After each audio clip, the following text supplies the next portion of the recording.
Such a short time being alive.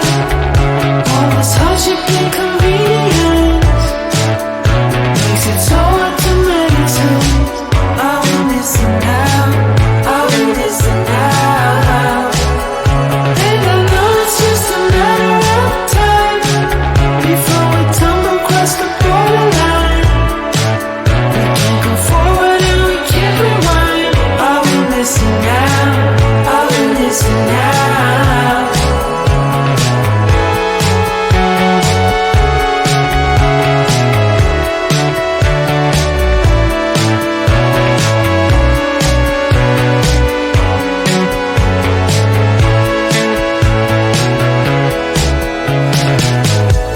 Just close your eyes. I can't believe we've been through this for so long. Pressure's on. You better step up. Probably stop writing the stupid songs. Just close your eyes and you'll be fine. Such a short time being alive. All this hardship and convenience makes it so hard to make sense.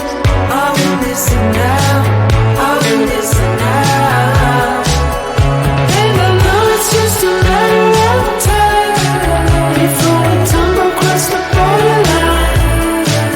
We can't go forward and we can't rewind. Are we missing out? Are we missing out?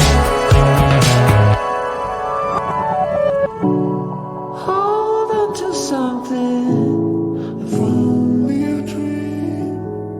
Hold on to me.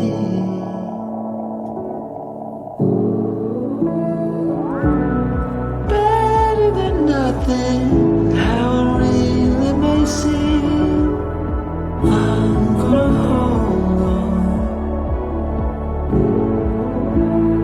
hold on to you.